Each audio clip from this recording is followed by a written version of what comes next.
Yo, what's good, you absolute creatures? Playing a little bit of blue-white control today for standard. This deck's been seeing some play. It's hard right now because like the red menace with things like Quarry Cutter Steel and then just mono red being insane in general. But this deck has a lot of answers for it. You're playing 2 Elspeth Smite in the main board, playing 4 Get Lost, 3 temporary lockdowns, and then you have like ways of filtering through your deck through things like Stock Up. You have 3 Steps Ahead as an amazing counterspell, but can also do things like creating tokens and drawing cards, which is just a crazy good counterspell. Jace can help finish the game. Baze is there to help stabilize. And then you have things like Ultima's board wipes, which is really good. Notably, it does kill artifacts too, which is pretty big. You have like 1 Elspeth and then 3 Meringues. Meringue's just great. Card's fantastic. Draw 3, pitch 1, goes back in your deck. When it enters, it's like a double bounce. So, really good. I don't have too much to say about it. This deck's pretty sweet. So, as always, thank you all for liking and subscribing. I'm excited. Let's get into it. And it looks good. We're going first. Keep it. Get a Fountain Court too, which is great. Start off on the Anchorage.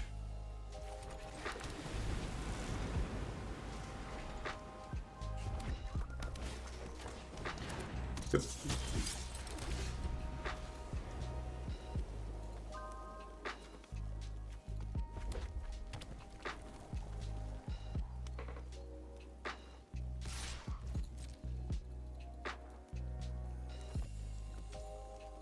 It would have been so good if he went like raids there. I don't really would deal with the second one. I'm okay with just getting rid of it now. I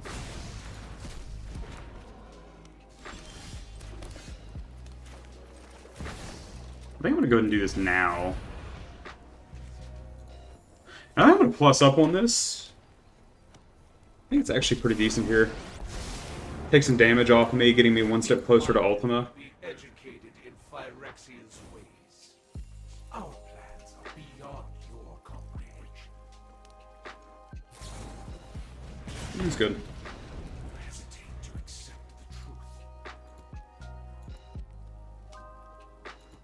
the truth. Sure. Putting a lot of heat into this.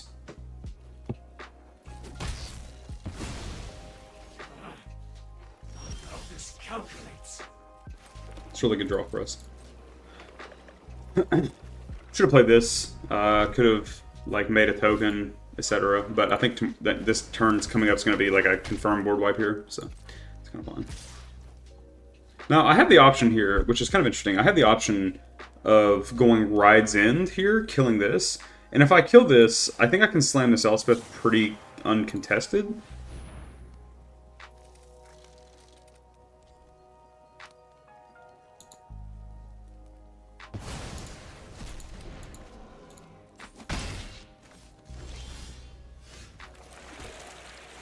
Would have been great knowing I had lockdown. That would have been a lot better. But I mean, this is fine. We'll plus this up. We'll make 2 tokens. If he goes to attack this next turn, we're throwing both tokens right in front of it. Unless it just somehow has like 9 damage, whatever, through trample. Sweet, thanks for playing, dude. Again, the hand is pretty strong here. Looks good. Especially if we're playing against aggro. I'll start off with the planes here. I don't want him really to know we're playing blue white because this is going to turn on as it is. Next turn anyways. Yeah.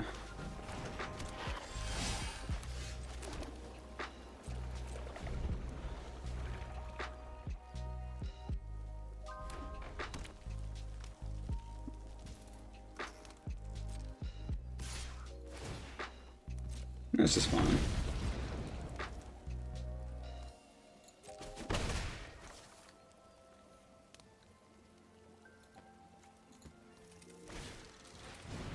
So one of the teetering acts you have to do against decks like these is you have to determine, like, would I want to play Deduce here and then play Temporary Lockdown and lose the clue? I don't think so. I'm not super pressured for draws right now. I'm just going to go ahead and lock down to get the 2 for 1. Next turn we have, like, Deduce Get Lost or Deduce Token, Crack. So that's pretty strong. And then we also have things like Ultima. So as long as we're able to find things like Beza, I think we're going to look pretty solid here. Yeah. He's got a pretty strong creature hand, too. So a lot of this is just going to depend on if I'm able to stay alive for a couple turns. I'd like to try to bait him into using as much as possible, but I mean, you can't do everything.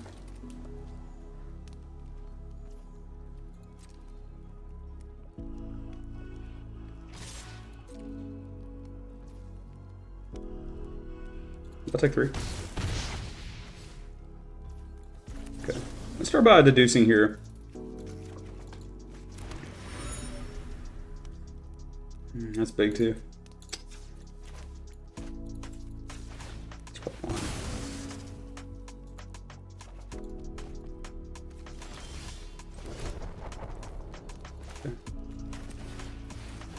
So what's nice is he can't Soulstone Sanctuary this, because if he does, it's going to blow it up too, because it just destroys it and then ends the turn. So he can't do it on that turn. It's going to go straight to this. Yeah, pretty nice. So I'm going to go to 11 here.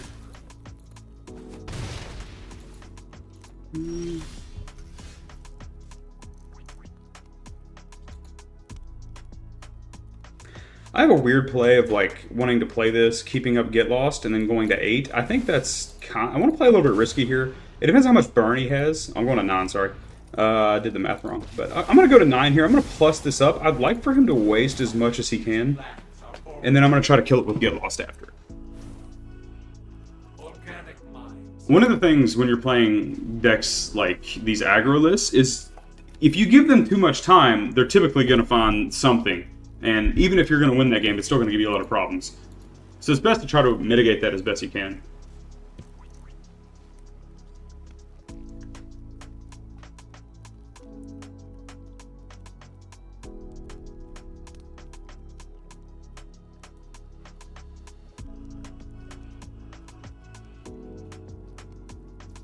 If he does nothing here, I'm just going to go ahead and kill it.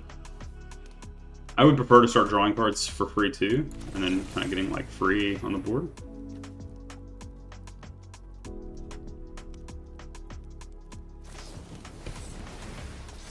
Pretty fine with this. That doesn't really bother me at all, specifically because I get a now slam this Elspeth pretty uncontested. Yeah. Seems strong.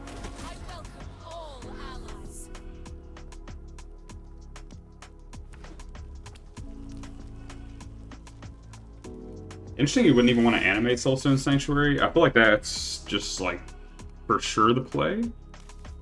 So I'm going to go ahead and draw 3 cards here. I think it's best.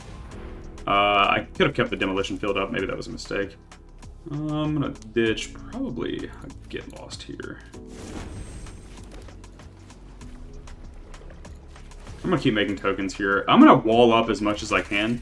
I'm not super concerned about attacking yet. Elspeth will just end the game on her own. This is fine.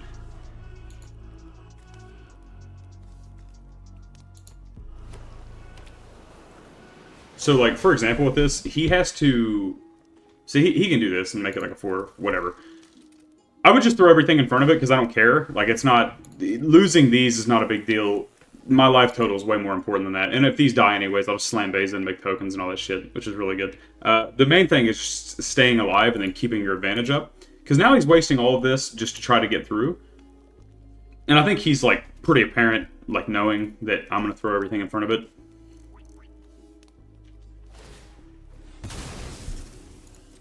I have no problem with this at all. If he wants to do all this, it's fine.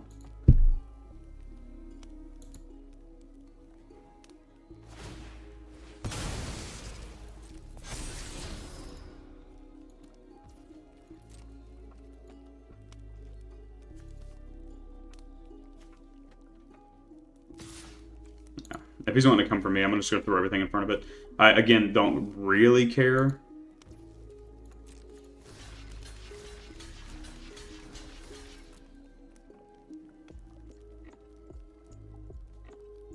I'm so far ahead on advantage that none of this really matters, and this is completely fine. I'm going to go ahead and do this now. If I'm able to get away with this, I mean, really, you know, singing, because then he'll take these out, but I don't care. None of it matters, right? And if he goes to rage this, I just get to kill it in response. All my stuff lives, and then we get to say thanks for playing, appreciate you. Yeah. Pretty nice, right? So I can technically draw a card here. If I go Jace first, I have 8, right? I do have 8. I can actually mill this too, which is kind of strong. Surrender your mind to Phyrexia's force him to do something else. I'm going to go Baze after 13. I'll 0 this, put him on a 2-turn clock, and then he should be done at this point.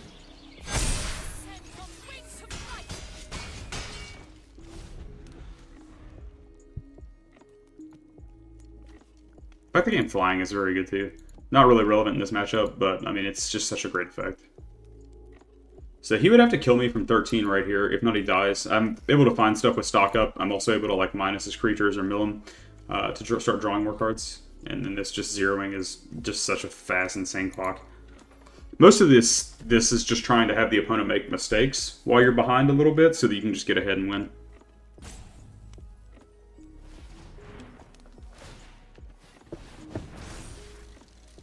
Totally fine.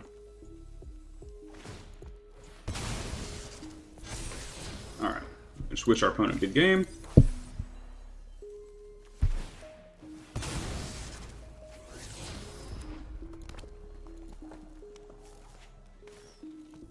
Type shit.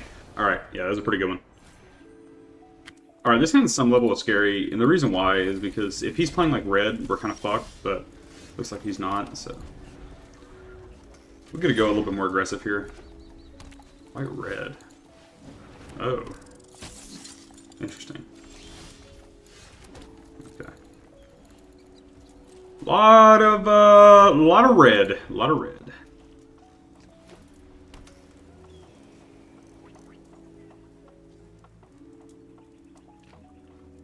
It's gonna be a big teetering match depending on what he wants to do here. He's probably playing just red-white auras.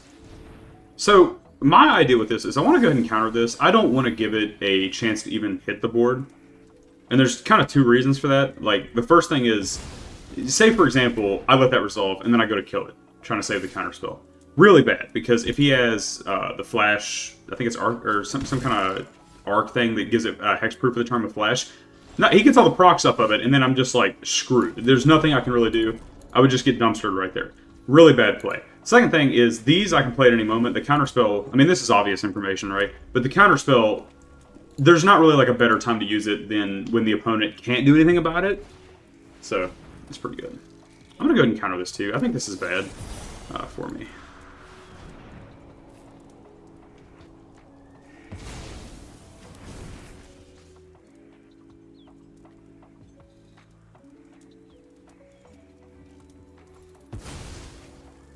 Interesting. I don't know why he wouldn't just play that. He's definitely showing me that he has the hexproof right there, which sucks, but... I'm gonna go ahead and try to look for 2 lands here. I mean, base is great too, but I think I need to get ready for this ultimate here. I'm gonna try to look for more lands, mostly, unless it's just like a banger. I get out of here. And we'll pass.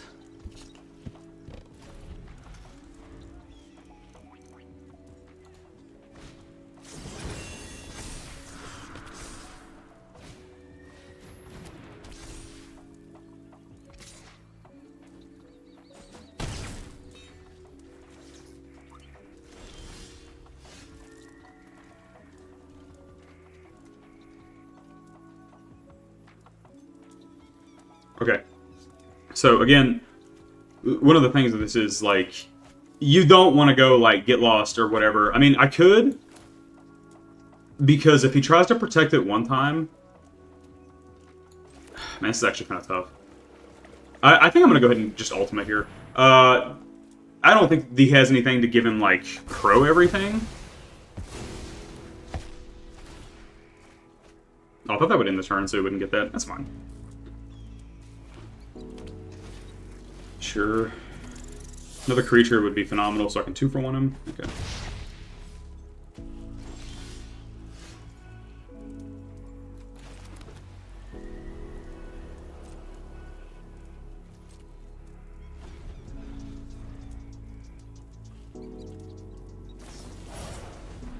Okay. Now, I think is the time to start pressuring a little bit. If he has 2 of the charms, then I can't really beat it anyways. Sweet.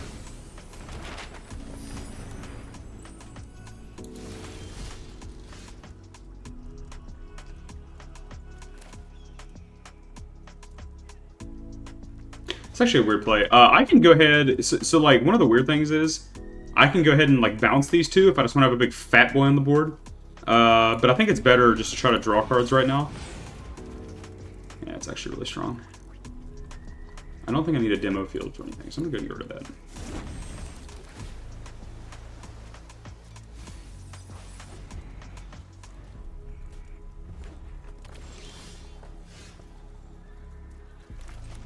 Okay, we're just chilling now.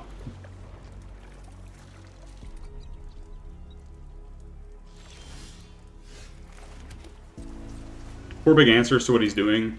He has to... I mean, this is a dead card, essentially, which sucks, but it's the best card I could draw, probably. Okay, these were poop, unfortunately. But I will take these two. Probably the best picks here. I don't really know specifically, but a lot of answers for what they're doing. Okay, again, just the best card I could draw. We're kind of getting fed, like, the nuts here, which is great. I will take these two and try to end the game right after. Can I show you this and see if you'll concede? Okay.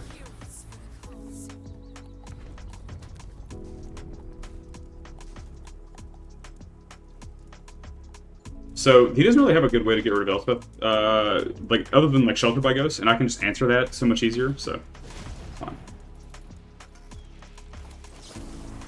If you're asking why I'm doing this, I just want to tap him out as close as I can. Yeah.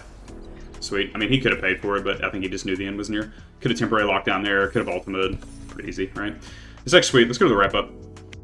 Hey guys, nothing for me. I mean, this deck's fucking sweet. The only thing I think is, like, when the ban list comes around on the 30th, it may change, and this deck is not just like a red deck killer anymore, like a prowess killer. It's going to have a lot more things to play with, depending on what the format goes to. So I think the Roots deck is really good, the Graveyard deck's really good, and I also think like the Overlord deck is still good. This deck's good against that too, but I just think that it's good to have a meta where this is playable, because if the format becomes a lot slower, then this may be like a problem in a sense, because they may be able to outvalue things with like Beanstalk and stuff. But as always, thank you all so much for liking and subscribing. I'm Big Shin Gaming. You have a good one.